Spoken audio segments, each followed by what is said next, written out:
This is Transqat, a safe space to stand. Transgender issues, queer people, respectful conversations. I'm host Claire McCarthy. Welcome to Transqat.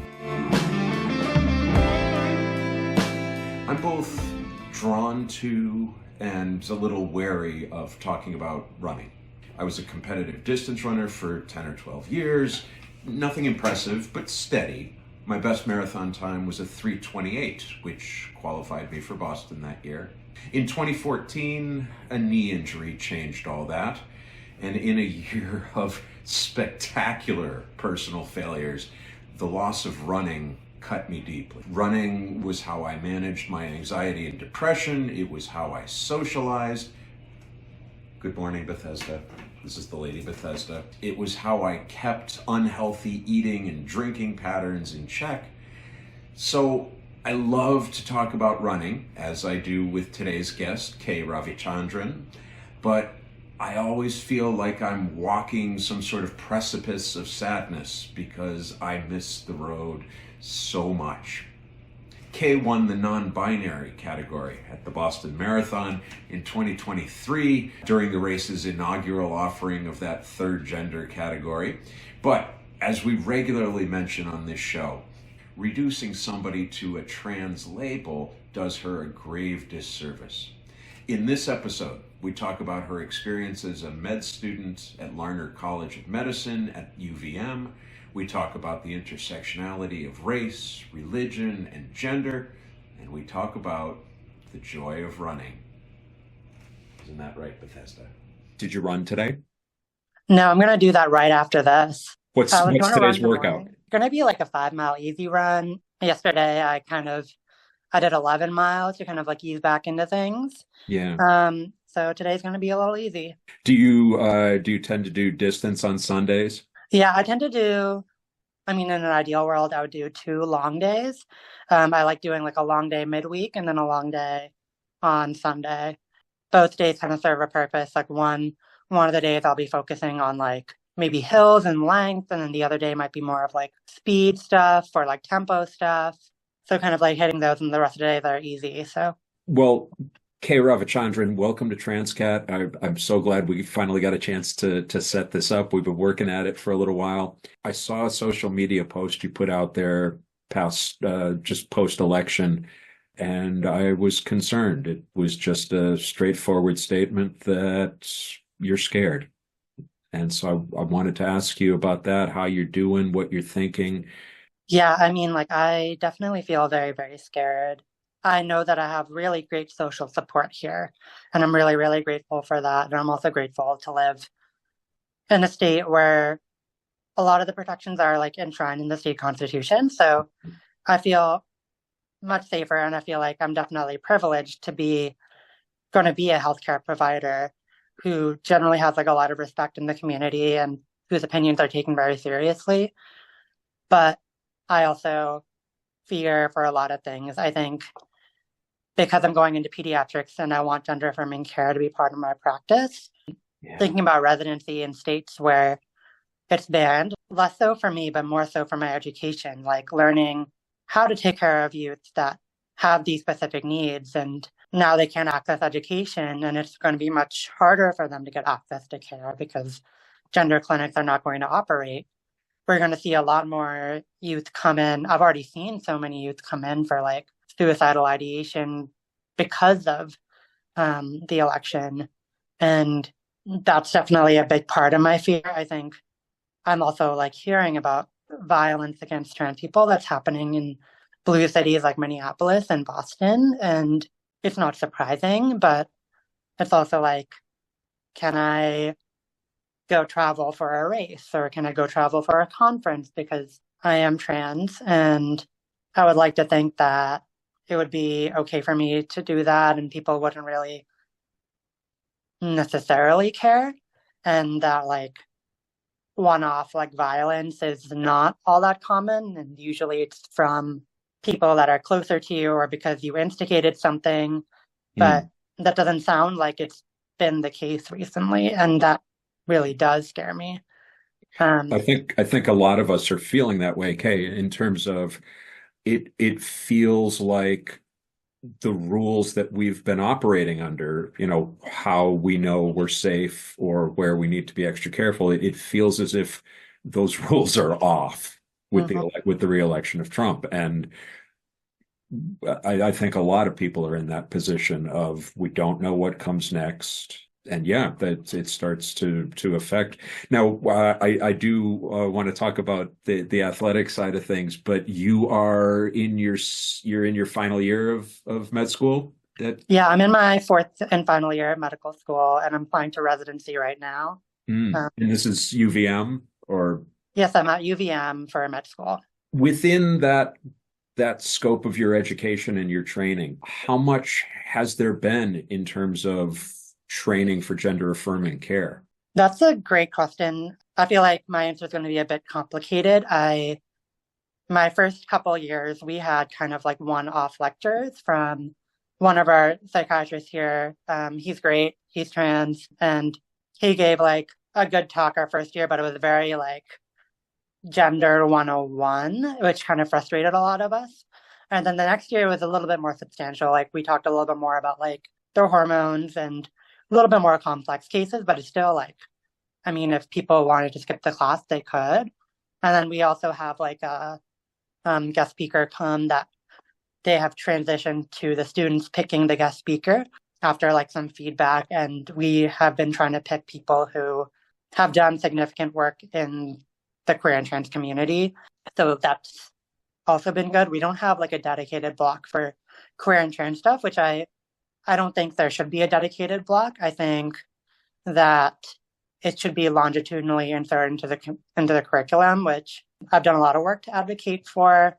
I think where it starts with is sort of like rethinking about what gender is. So like when we're thinking about risk factors for a disease, we're not like solely thinking about like men are at higher risk for heart disease because of like certain factors. I think we like try to like name out what are those factors. So somebody who's taller might have a higher risk of aortic dissection. Somebody who has higher level of estrogen in their system would have a higher risk of getting gallstones. Like those things are much more linked in fact. And I've talked to the school about kind of making these changes. I think they're working on it at the moment. And I'm really glad that they've been very receptive to that. So that's kind of like in the preclinical, like lecture side. In my post-clinical stuff, I feel like you really have to search out gender affirming stuff. I like specifically requested to work with folks like Dr. Gibson and Dr. Libby McDonald, who do a lot of work in the gender affirming care for youth field. So I feel like I've gotten a lot of education through that, but I also don't know if other students have gotten that same education. I do think that a lot of the education will probably take place in residency, because a lot of the residencies that I talk to say that they really do value that and they really want to make their residents competent at gender care.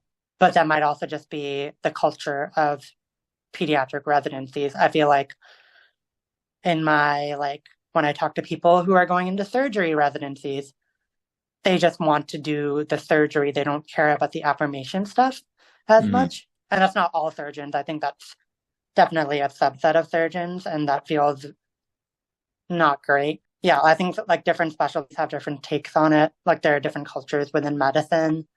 And unfortunately, or fortunately, I think that the ones that interact most with trans people probably are the most accepting, but the ones that don't or don't necessarily see the whole human side of them and are more of like referral services don't necessarily see the full human and may treat them poorly.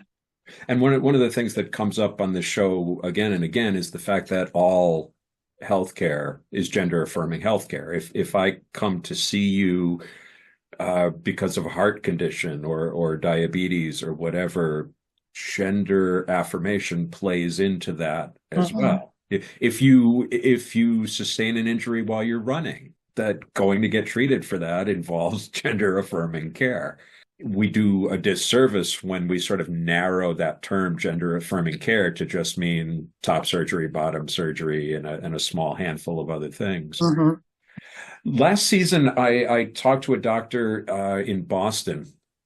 Excuse me just a minute. This This is What a Son. cute cat. Oh my gosh. Are you going to stay?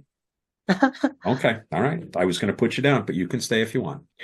Um, and he was talking about, he's a little bit older than you, but he was talking about facing some pretty heavy prejudice in the medical field because he chose to specialize in LGBTQ stuff, and that he was, that he was aware of the needs of gender affirming care, and he spoke about folks saying, well, you're not going to get grant money, and you're not going to be able to do research here, and you're going to find resistance there.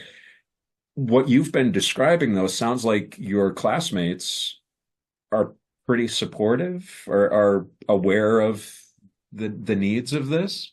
I mean, like, I would hope so. I think the ones that I interact with the most are definitely aware. And I think my mentors are very, very aware. And they seem to be pretty great advocates. And I can definitely say the pediatrics department and the psychiatry department at UVM are very, very, like, affirming, because they need to be, because there is a high queer population in Vermont. And it's most definitely, like, a need to be affirming, or else patients won't come there. And we Right. want patients to come there. But I can definitely see, while if you're like in a different specialty, you're going to get a lot of pushback. And I mean, like, it's not like I haven't gotten pushback. Like, I've gotten pushback from the school, not from a like, this isn't important, but more like, how do we put in the work to like make this happen? Because this is a lot of work to put in, which doesn't feel great either, because it is important to not hurt people. Like, I think that gender affirmation in all settings is a form of harm reduction. And by constantly putting out class material that is not affirming, you are perpetuating harm. Have you ever had a negative experience in the healthcare world as a patient? Yeah. I had an EKG taken at like the emergency department years ago because I was having like some weird symptoms, and they sent me to outpatient cardiology at UVM, and I went there and was describing my symptoms to the doctor. Basically, I was like, am I like safe to continue running? And the doctor was like, are you pregnant? And I was like, no. Have you had unprotected sex? And I was like, yeah. And then like he was like, so how do you know you're not pregnant? And I was like, because I can't get pregnant. And he was like, do you have an IUD? And I was like, no. And then he was like, so how can you know that you're not pregnant? And I was like, well, I physically cannot get pregnant. And he was like, basically like, I don't believe you. And I was like, at this point, I was like, I'm trans. Like, it says that in my chart. Well, you didn't tell me that when I entered the room. So now it's your fault. Yeah. So that felt really awful. And I just wanted to like leave the room. But like I was able to kind of like keep my cool and like just kind of like let that pass.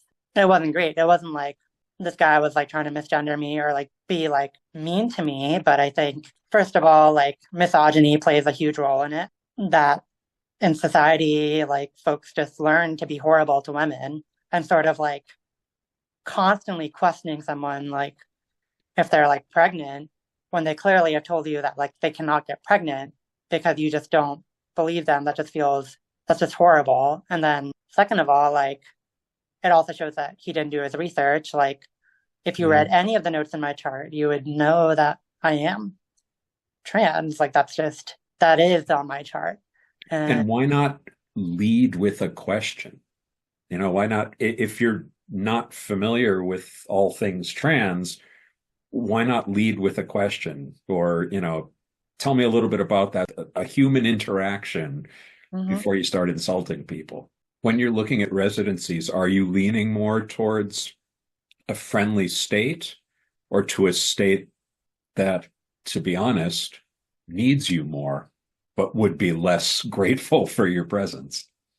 I think I have limited where I'm applying to states that are more affirming. I think less so for me and more so for my education. I think that a place that I like want to go to residency training is a place where they have at least some groundwork for gender affirming care. Like it doesn't need to be the most robust because I feel like I can help make it robust and they might certainly need me there. But if the laws make it so that that can't happen, then it'll be really, really hard for me to make any impact. Like, I mean, like, sure, I can make like some sort of like outpatient like gender clinic in like a different state where they don't allow hormone treatment and just kind of like follow them as like an outpatient physician, like kind of like helping connect the family with the resources. The youth feel like affirmed in themselves, but it's not ideal because they're going to be so distressed going through puberty.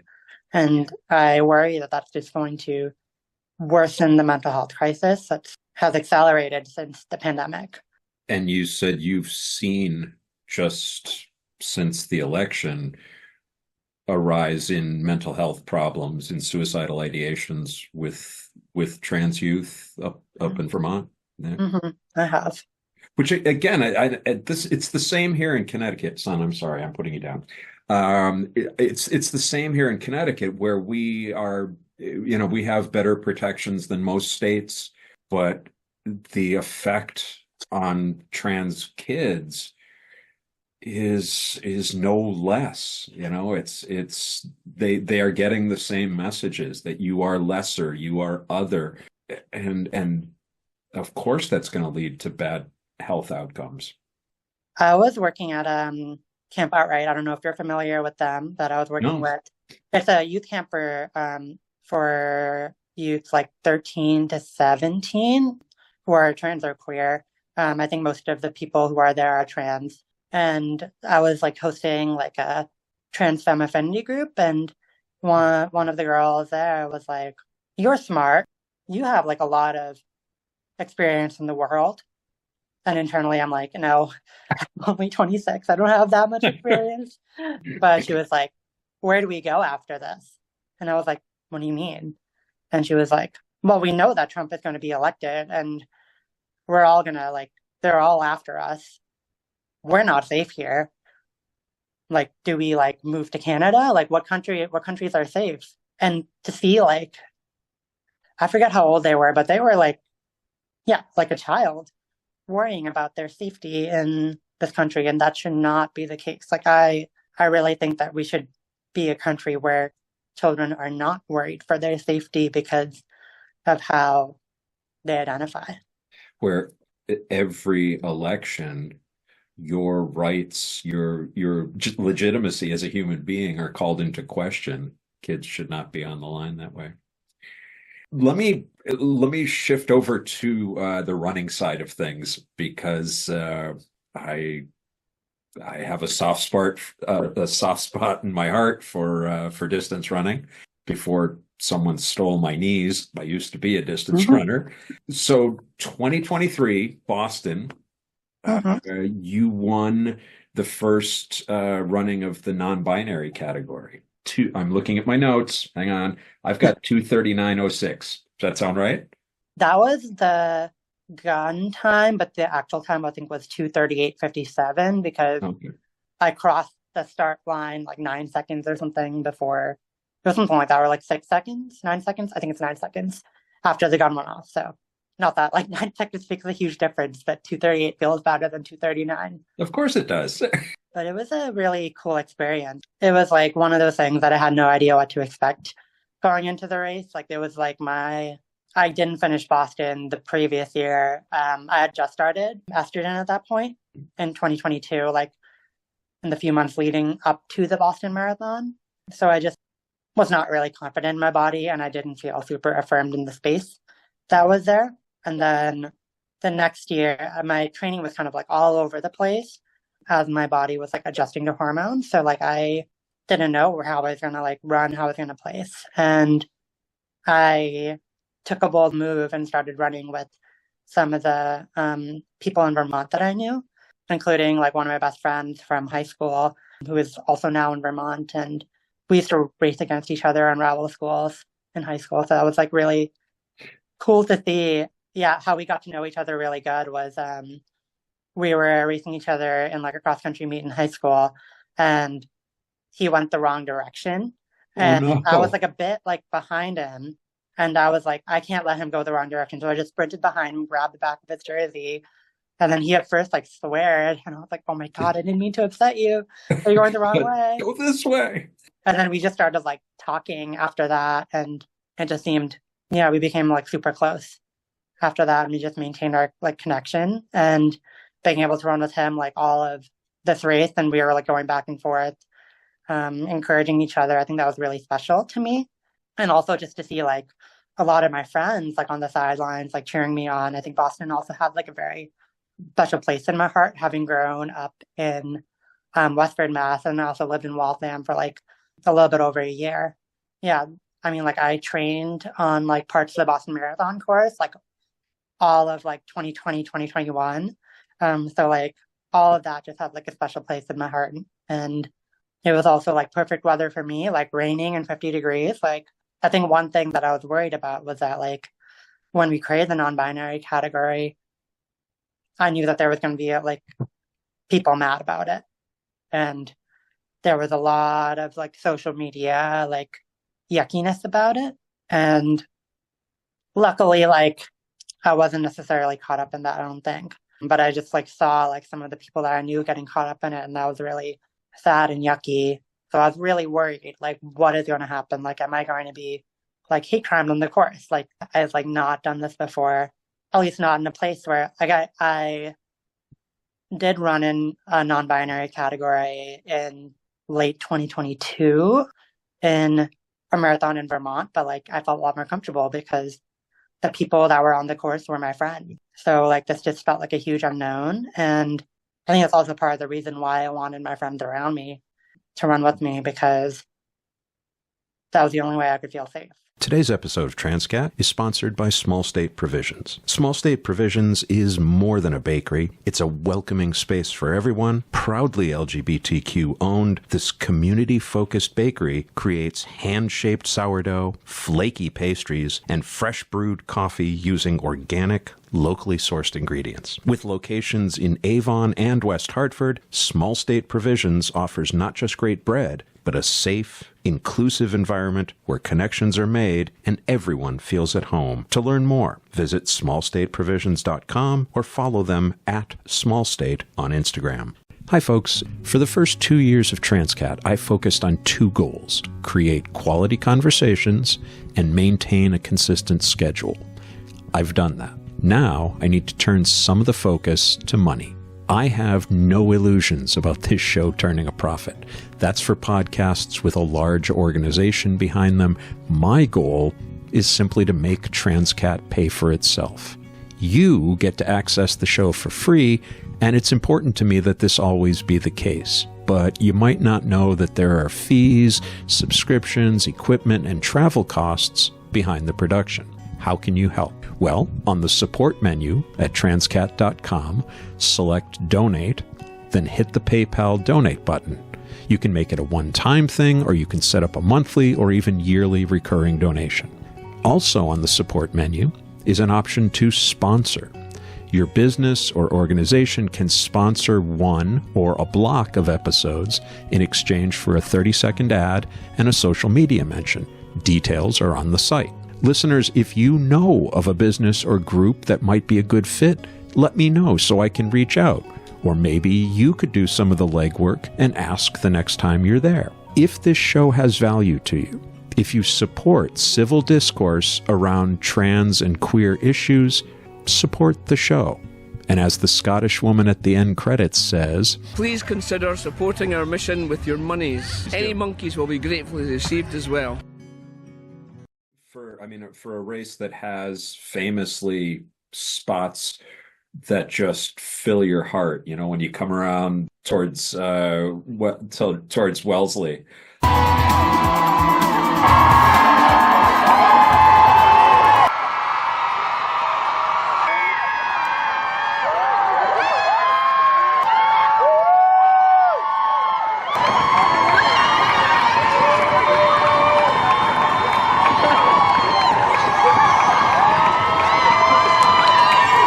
And that wall of voices just carries you, and a BC further down the road. But it is Boston, and Boston is not necessarily a tolerant place to be. Yeah, I mean, like Wellesley is always great. There are so many like queer women there, just like Did you get kisses? I did this past year, but not 2023. I think I just high-fived somebody. Yeah, I was too nervous thinking about my time back in 2023, but I didn't know what was going to happen. And when I like finished the race, I didn't know that I won the non-binary category. So I wasn't necessarily like super concerned after that because I thought that somebody finished ahead of me. Because nobody told me anything. And then I got back to my mom's car, and because that's where my phone was, and I had like a string of messages being like, "Congrats, you won." And I was like, "I won what?" And that was really sweet to see. But then I got like tagged in a bunch of stuff on like Twitter on an account that I'd never use. And like there were just like over the next couple of weeks, there was just like there were loads of like messages that like came in that were really, really awful. People were like, "You're going into medicine and you don't even know science." And it's like really hard because, yeah, I do know science. It's like there are nuances to things, like there are nuances to everything. Right. And science clearly does not disprove the existence of trans people. It actually supports it. I think a lot of people really stick to what the patriarchy has told them. People really stick to what they learned in second grade. And I mean, yeah, I mean, like people have not had a robust education on gender and intersectionalism and like all the other like things that support like equity and justice. Like that just hasn't been a part of people's education. So I don't remember where I stole this quote, but I saw somewhere you mentioned in being in the corral in 2023 as the race, waiting for the race to start, and noticing that you were the only brown presenting person in your corral, which adds a dimension to you. You just said intersectionality. That plays a role too. Again, Boston, not so famously tolerant of racial diversity. yeah, I mean, it's like really hard to look around you and like nobody looks like me. And I do sometimes feel like that in Vermont too, where I feel like I'm the only person that looks this way. And people always ask me, "Are you from here?" And I'm like, I was born in Lowell. Like I've been in Massachusetts my whole life. And then like I came to Vermont like right after that. Like I've been here and I'm not looking to like enforce my culture on people. But that's what people like look at me and think about. And they think that this whole like trans thing is because of like my culture and that the fact that like my country is not as educated as America. I like think that I can like see that like thought process in people's heads. And it's really disheartening. Okay, what is your family background? What is your heritage? My parents are both Indian. My mom grew up in Kuwait though. So there's like a little bit of a mix of like different cultures that have been blended into the household. My dad also moved around like when he was growing up within India. And India is not a homogenous place. I didn't necessarily like become fluent in a language growing up because my parents didn't really like grow up in our like home state, which is Tamil Nadu. I can understand Tamil pretty well, but I never became completely fluent in it. But also like both my parents have broken English. So it was hard for me to learn English growing up because I learned kind of like a mixture of like multiple languages. And I feel like that set me behind in English for a while until like middle school, high school, when I was like really like pushing myself to read more and interact with people more who are like outside of like the household. And the interesting thing about Indian culture is that the holy books like really praise trans people. Well, specifically trans women. I think there's less of a trans masc contingent in their books.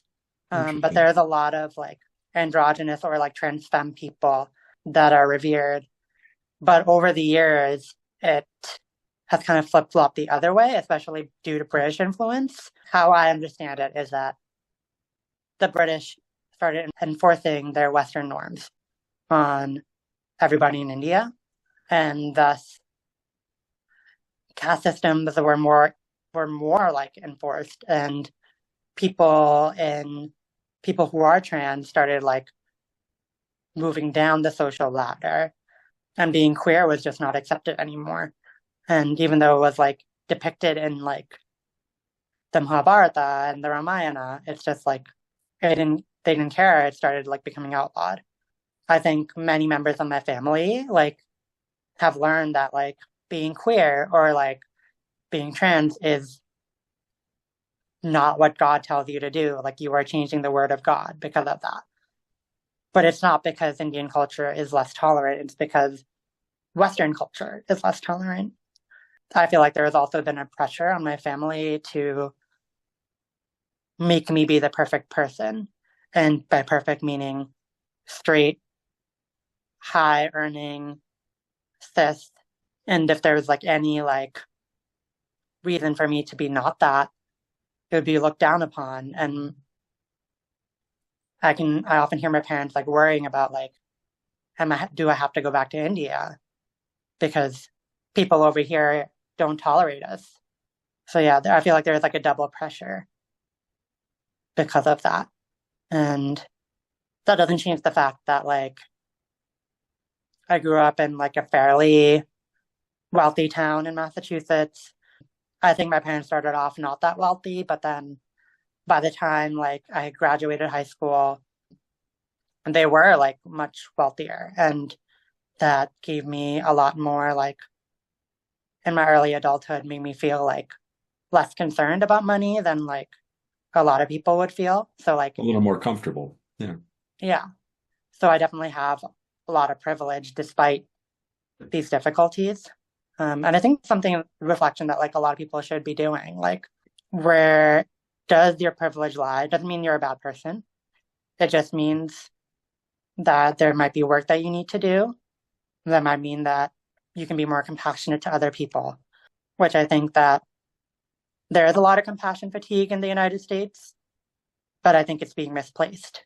The message that I took from the election was very simply that there's a large percentage of Americans who are tired of having to pretend that they don't believe that women are inferior to men, that certain religions and certain races are the default and everything else is somewhere down the pecking order from that. And they're tired of having to curb what they say in public and the way they behave. And I think, I certainly think there were other factors in this election, but a large core of people, I think, just said, I'm sick of watching my language. I'm sick of being compassionate. I'm sick of being woke. And that unfortunately means that people like you and I get caught in the crossfire of that. Mm-hmm. It also sucks that like the main message taken away from the Trump campaign was that immigrants and trans people are the problem. Yeah, exactly. There are no other problems but those people. And that's a horrible message to send. I think the issues are more systemic. It's not a certain group of people. I don't think white people are the problem. I think it's a systemic issue that lies within our government, that lies within our systems, that lies in healthcare, lies in our schools, that we need to just really work on educating people, work on helping people with their compassion fatigue. We also just need to be helping people support themselves as well. Because I think a lot of people are having trouble with that. And unfortunately, their anger is now misdirected on immigrants and trans people. It is easier to hate, to pick those couple, handful of categories. This is the problem. And I promise that if I'm elected, I'll deal with the immigrants and the trans folks. It's easier to hate than to sit down and look at a systemic problem, because that's nuanced, that's complicated, that would involve, as you were saying, sort of taking account of your own privilege of saying, okay, well, what exactly is the problem? How do we address it? And it involves a lot of work. And I can see where people would go for the easy out. Yeah. But it's really discouraging. And I also find that it's like horrifying that trans youth, especially trans youth in sports, have kind of been caught in the crossfire, or very caught in the crossfire. I mean, if you look at the Youth Risk Behavior Survey run by the CDC, about half of cisgender kids are involved in school sports, whereas like less than a quarter of trans youth are involved in sports or like physical activity. How they categorize it is, do you do activity for about 60 minutes for 5 days a week? And less than a quarter of trans youth do that, and like over 50% of cis folks do that. It's really, really sad, because we know that sports can really help people not be isolated from each other. I think that's the most important thing. I mean, like, most of my best friends I have because of running. I still keep in touch with my college teammates, keep in touch with some of my high school teammates. They've been really supportive to me. But then if I wasn't lucky like that, like, it would suck.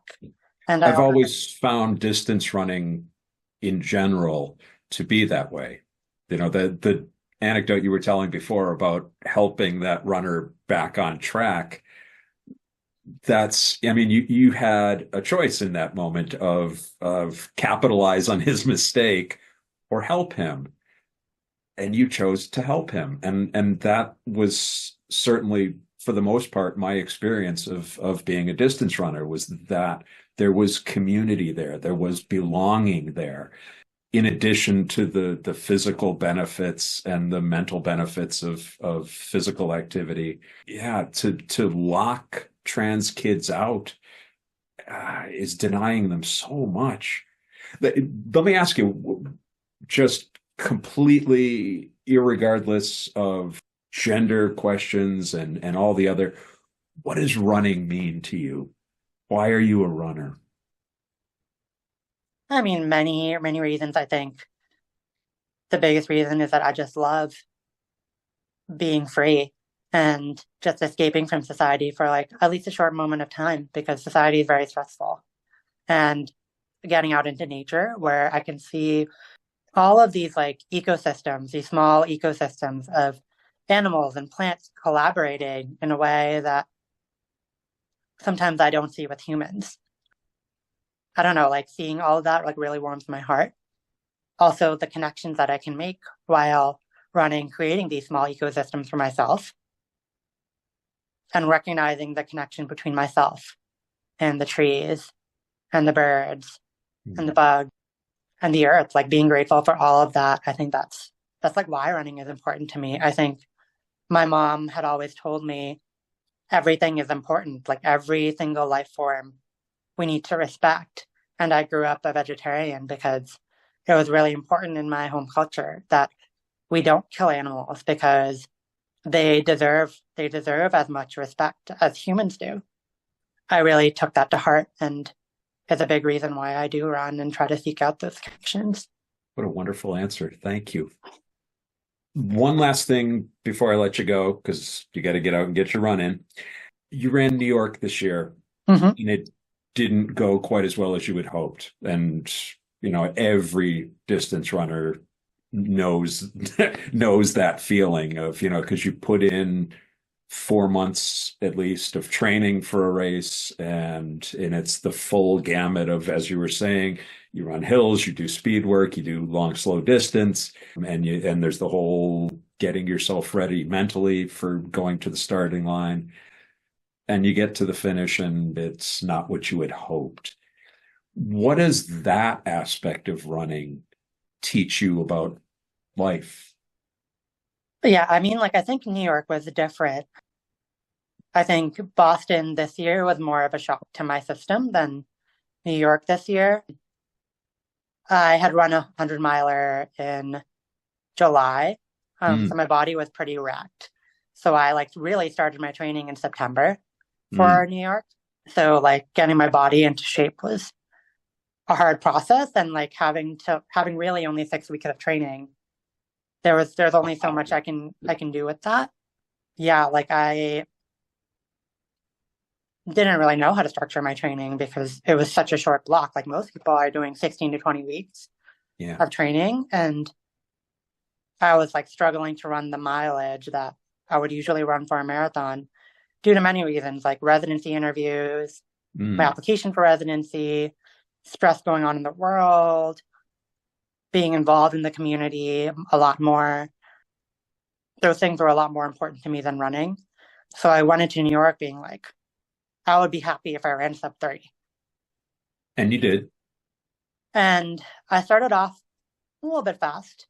I was like, this feels like about marathon pace. I'll just go whatever feels like marathon pace. And I went through the half marathon, I think, in like 82 or 83 minutes, which is pretty good. And then I hit a wall because I hadn't been running the mileage.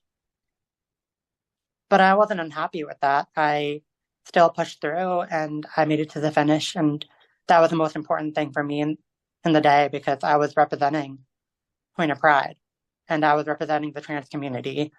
And I needed to be visible so that trans folks know that they can compete at this high level and be safe. They know that they can be involved in sports.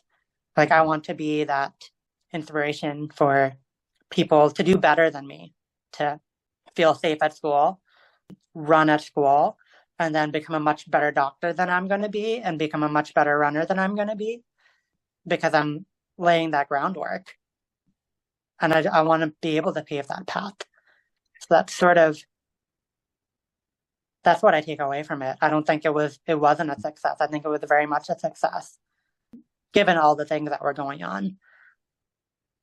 What is Point of Pride? Just so folks can know about it and reach out if they want to. They're a great organization.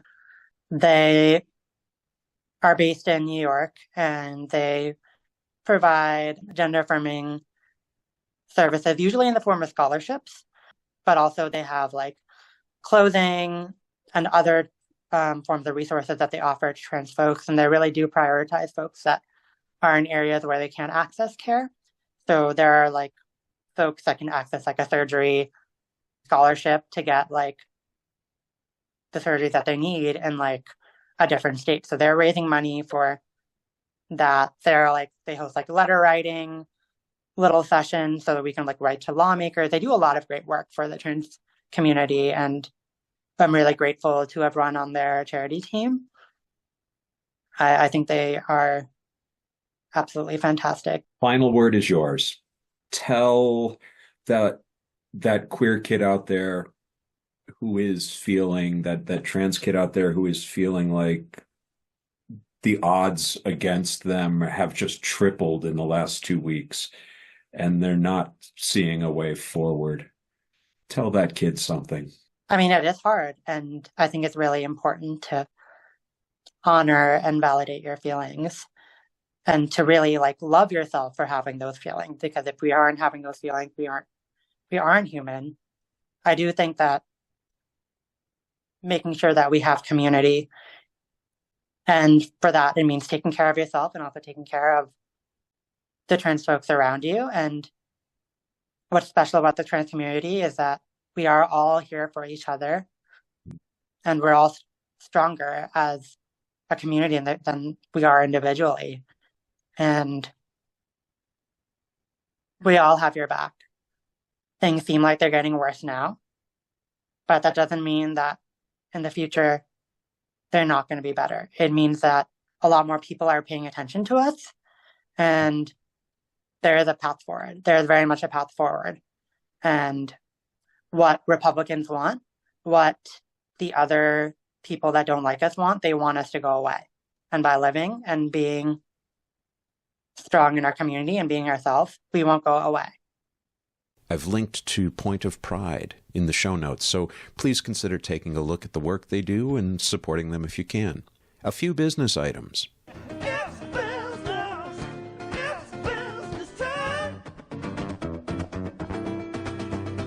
Longtime friend of the show, Sam Avery, is hosting a Valentine's Day event at his studio in Chester, Connecticut. It's billed as an evening creating and celebrating all forms of love. There'll be a flower bar, wax candle painting, mini photography sessions, and lots more. It's Friday, February 7th, 4 to 8 p.m., and I'll put a link to the studio's Instagram in the show notes. An update on the Transqat store. The merch is ready, but the e-commerce still has a few bugs, and I'm trying to work that out as I go. Stay tuned for updates. Coming up next on Transqat is Brianna Bloom-Scavera. Bree is the organizer for Middletown Pride here in Connecticut, and she's also the director of information systems for the city. This has been Transqat. I'm Claire McCarthy. Please stay warm, and thank you for listening. Let's talk soon. This is Sadie McCarthy. I'm Claire's niece. And you've just been listening to Transqat. It is made by one of my favorite people in the world, Claire McCarthy. Transqat is a production of Transqat Enterprises, LLC. Copyright 2023, all rights reserved. Join us on the web at transqat.com. That's TRANSQAT.com. QAT.com. QAT.com. There you'll find links to Transqat, the blog, writing projects, speaking engagements, and our PayPal donations page. Please consider supporting our mission with your monkeys. Monies. Your monies. Your monies. Not monkeys. Please consider supporting our mission with your monies. Any monkeys will be gratefully received as well. Follow Transqat on Instagram, Facebook, Twitter, and YouTube. On TikTok, we are at The Real Transqat. Want to tell your story on air? Or ask Claire a question? What is the deal? She has all the answers. Or suggest a guest or topic for an upcoming episode. Use the contact page at the website or email her directly at crmtranscat@gmail.com. crmtranscat@gmail.com. And thanks for listening. Thanks for listening. Thanks for listening. Thank you for listening. Thanks for listening. Thanks for listening. Bye.